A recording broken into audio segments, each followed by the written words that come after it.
নমস্কার বন্ধুরা, রূপা simple and daily লাইফে আবার একটা নতুন পর্বে সবাইকে স্বাগত জানিয়ে আজ শেয়ার করছি বহু পুরনো দিনের ঐতিহ্যবাহী বাঙালির সেরার সেরা দারুণ লোভনীয় স্বাদের একদম সহজ একটি রেসিপি পোস্তর বাটি চচ্চড়ি, যেটা দুপুরবেলা গরম ভাতের পাতে এক পদেই বাজিমাত করবে।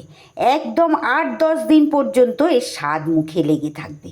তাহলে চলুন দেরি না করে রেসিপিটি দেখে নিই। পোস্তর বাটি চচ্চড়ি তৈরি করব বলে দেখুন এখানে নিয়ে নিচ্ছি আমি মাঝারি সাইজের একটা আলু, আর তারই সাথে এখানে নিয়ে নিয়েছি একটু বড় সাইজের একটা পেঁয়াজ। আপনারা চাইলে শুধু এটা পেঁয়াজ দিয়ে করতে পারেন, তাহলে আলুটাকে স্কিপ করে দেবেন। তবে আলু দিলে একটু পরিমাণে বেশি হবে, তাই আমি এখানে একটা আলু কিন্তু ব্যবহার করছি। পেঁয়াজটাকে আমি খোসা ছাড়িয়ে ভালো করে এইভাবে একদম সরু সরু করে কেটে নিয়েছি, আর তারই সাথে আলুটাকেও কিন্তু এইভাবে খোসা ছাড়িয়ে নিয়েছি। খোসা ছাড়িয়ে আলু ধুয়ে নিয়েছি। এইবার এই আলুটাকে ছোট একটা গ্রেটার দিয়ে এইভাবে গ্রেট করে নেব। আমি যতই গোটা অবস্থায় ধুয়ে নিই, এইভাবে গ্রেট করে নিয়ে আবারও কিন্তু আলুটা আমি ভালো করে ধুয়ে নেব। আমার চ্যানেলে এই ধরনের নিত্য নতুন রেসিপি পেতে যে সকল বন্ধুরা এখনও পর্যন্ত আমার চ্যানেলটি সাবস্ক্রাইব করেননি, তাদের কাছে অনুরোধ আমার চ্যানেলটি সাবস্ক্রাইব করে আমার পাশে থাকুন। পাশে থাকা বেল আইকনটা অল করে রাখুন, যাতে প্রত্যেক দিন এই ধরনের নতুন নতুন রেসিপি দিলে সবার আগে আপনাদের কাছে নোটিফিকেশান পৌঁছে যায়। আর যারা অলরেডি এই কাজটা করে দিয়েছেন তাদেরকে অনেক অনেক ভালোবাসা। সকল বন্ধুদের জন্য রইল অনেক শুভকামনা। প্রত্যেক দিন যে সকল বন্ধুরা আমার সঙ্গে থেকে আমার রেসিপিগুলো দেখেন, তাদের জন্য অনেক অনেক ভালোবাসা অন্তর থেকে। এইভাবে পুরো আলুটাই আমি গ্রেটার দিয়ে এইভাবে গ্রেট করে নেব। আলুটা খুব সুন্দর করে গ্রেট করা হয়ে গেলে এইবার একটা পাত্রে এটাকে তুলে নিয়ে বেশ কয়েকবার জল দিয়ে খুব ভালো করে আলুটাকে আমি ধুয়ে নেব। আমি একদম ছোট গ্রেটার দিয়ে গ্রেট করেছি বন্ধুরা, আপনারা চাইলে কিন্তু আর একটু বড় ছিদ্রওয়ালা গ্রেটার দিয়েও এটা গ্রেট করে নিতে পারেন।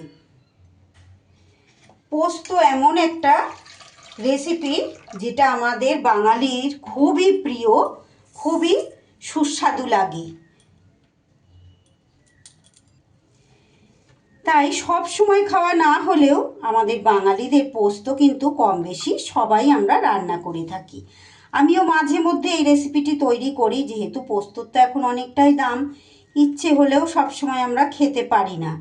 তবে খেতে তো হবেই, খাবার জিনিস। এটা কিন্তু আমার মাও খুব সুন্দরভাবে রান্না করতেন, খুব লোভনীয় হয় খেতে। এই রকম যে রেসিপি যদি একটা থাকে, আর বিশেষ কিন্তু কিছুই সেদিন লাগে না।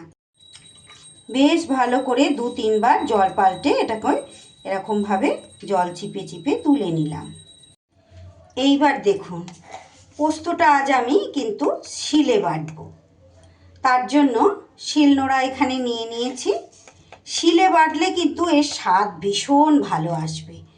যাদের একান্ত অসুবিধা, শিলনোড়া এখন তো বেশিরভাগ বাড়িতে নেই বললেই চলে, তারা মিক্সিতে বেটে নিতে পারেন। তবে এই রেসিপি যেদিনই আমি করি, আমি কিন্তু শিলনোড়াতেই পোস্তটা বাটার চেষ্টা করি।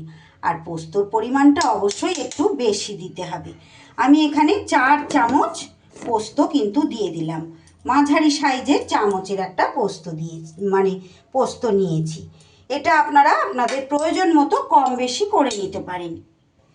তারই সাথে ঝালের জন্য এখানে আমি 3টে কাঁচা লঙ্কা দিয়ে দিলাম।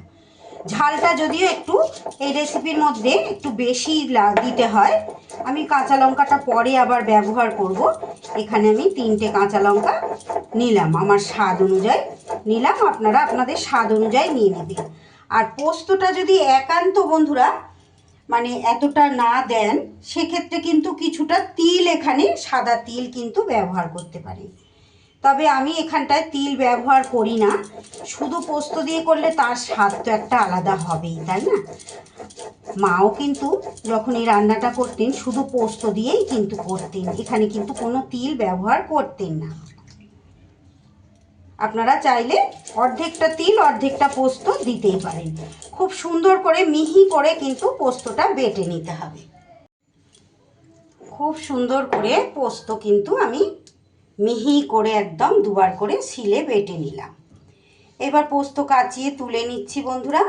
আবারও বলছি, যাদের শিলে সমস্যা আছে তারা মিক্সিতে কিন্তু করে নেবেন মশলাটা।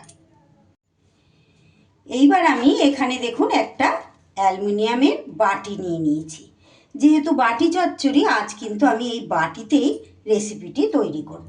আপনাদের কাছে এই ধরনের বাটি যার থাকবে না, সে অবশ্যই কিন্তু কড়াইতে করে নিতে পারেন। পরিমাণ বেশি হলে তখন কিন্তু বাটিতে আমরা করতে পারি না, বাটি চচ্চড়ি নাম হলেও কড়াইতেই করতে হয়। আজকে যেহেতু পরিমাণটা কম, তাই আমি কিন্তু বাটিতেই রেসিপিটি তৈরি করব। সবার প্রথমে গ্রেট করা আলুটা দিয়ে দিলাম, আর দিয়ে দেব কুচিয়ে রাখা পেঁয়াজ। এই রেসিপির মধ্যে পেঁয়াজ কিন্তু একটু বেশি হলে খেতে ভীষণ ভালো হয়, তাই অবশ্যই চেষ্টা করবেন পেঁয়াজ একটু বেশি দেওয়ার। আর যারা একান্ত নিরামিষভাবে তৈরি করেন খেতে চান বন্ধুরা, সেক্ষেত্রে পেঁয়াজটা বাদ দিয়ে বাকি উপকরণগুলো দিয়েও করতে পারেন, তবে এতে কিন্তু পেঁয়াজটা দিলে খুব ভালো হয় খেতে। এইবার বেটে রাখা পোস্তটাও দিয়ে দিচ্ছি, আর অবশ্যই চেষ্টা করবেন পোস্তর পরিমাণটাও একটু এইভাবে বেশি দেওয়ার।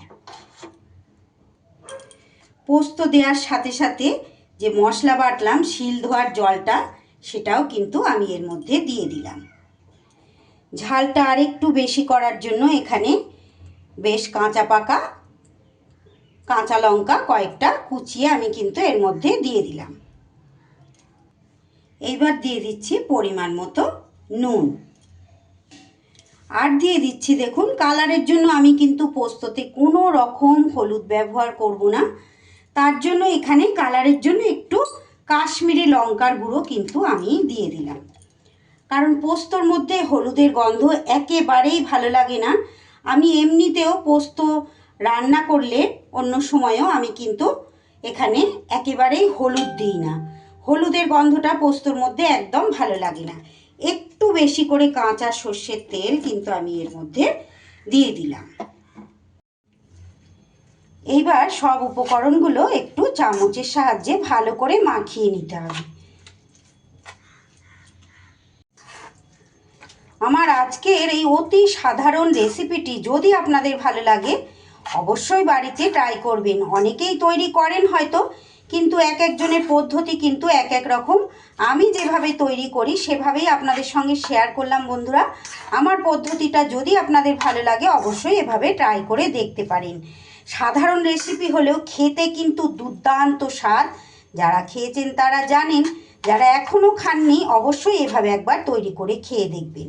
পোস্ত সাধারণত আমরা সবসময় নিরামিষ দিনেই তৈরি করি, কিন্তু যে কোনো আমিষ দিনে বিশেষ একটা কিছু নেই হয়তো রান্না করার মতো, এইভাবে পোস্তটা কিন্তু বাটি চচ্চড়ি তৈরি করে দেখতে পারেন।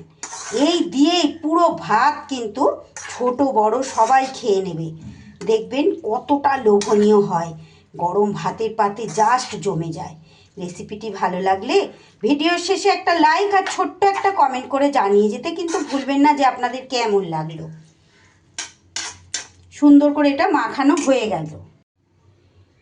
এইবার গ্যাস জ্বালিয়ে সরাসরি গ্যাসের মধ্যে কিন্তু বাটিটা এভাবে বসিয়ে দেব। গ্যাসটা অবশ্যই কমিয়ে রাখতে হবে, গ্যাস একেবারেই বাড়ানো যাবে না, লো ফ্লেমেই কিন্তু রান্নাটা করে নেব। এইভাবে বসিয়ে দিয়ে একটা প্লেট ঢাকা দিয়ে দেব।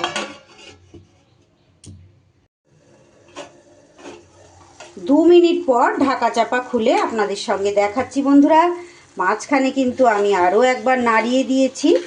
এটা যেহেতু পোস্ত নিচে কিন্তু লেগে যাবে, এটা মাথায় রাখতে হবে। ঢাকা চাপা দিয়ে একদম অন্যমনস্ক হবেন না, তাহলে কিন্তু নিচে পোড়া লেগে যাবে। এইভাবে নাড়িয়ে চাড়িয়ে বেশ সুন্দর করে রান্নাটা কিন্তু করে নিতে হবে। আর কোনো খাটুনি নেই, খুব অল্প সময়ে দারুণ সুস্বাদু একটা রেসিপি আজ শেয়ার করলাম। যেদিন বাড়িতে মাছ মাংস থাকবে না, কিংবা মাছ মাংস খেতে ইচ্ছে হবে না, সেই দিন এই রান্নাটা কিন্তু করে নিতে পারে। এই এক রেসিপিতেই পুরো ভাত খাওয়া হয়ে যাবে। আবারও নেড়ে চেড়ে দিয়ে আবারও ঢাকা দিয়ে দেব, তবে অবশ্যই 1 মিনিটের জন্য না, 30 সেকেন্ডের জন্য। যে আলু পেঁয়াজটা আছে সেটা বেশ সুন্দর করে সিদ্ধ হয়ে যাবে। এইবার আবারও একটু ঢাকা খুলে আপনাদের দেখাই বন্ধুরা। দেখুন দেখুন কতটা লোভনীয় এইবার দেখতে হয়েছে। আমি কিন্তু মাঝে মাঝে এইভাবে ঢাকা খুলে নেড়ে চেড়ে দিয়েছি। পোস্তর বাটি চচ্চড়ি কিন্তু আলু পেঁয়াজ সব কিন্তু আমার বেশ ভালো করে সিদ্ধ হয়ে গেছে। টোটাল 5 মিনিট আমার কিন্তু গ্যাসের মধ্যে রান্নাটা করতে সময় লেগেছে। এইবার আবারও 3-4টে কাঁচা লঙ্কা আমি এখানে দিয়ে দিলাম। এগুলো বেলডাঙার লঙ্কা, খুব ঝাল হয়। আর ওপর থেকে আবারও একটু কাঁচা সর্ষের তেল কিন্তু ছড়িয়ে দিতে হবে। ব্যাস এইভাবে গ্যাস বন্ধ করে দিয়ে আমি স্ট্যান্ডিং টাইমে 5-7 মিনিট রেখে দেব। রেখে দেওয়ার পরই গরম ভাত দিয়ে পরিবেশন করে দেব। আর কিন্তু কিচ্ছু লাগবে না, এটা দিয়েই পুরো ভাত খাওয়া হয়ে যাবে। আমার আজকের রেসিপি যদি ভালো লাগে প্লিজ বন্ধুরা একটা লাইক কমেন্ট শেয়ার ও সাবস্ক্রাইব করে আমার পাশে থাকবেন। ফেসবুক পেজ থেকে দেখে থাকলে পেজটা ফলো করার অনুরোধ রইল। আজকের মতো তাহলে বিদায় নিচ্ছি বন্ধুরা।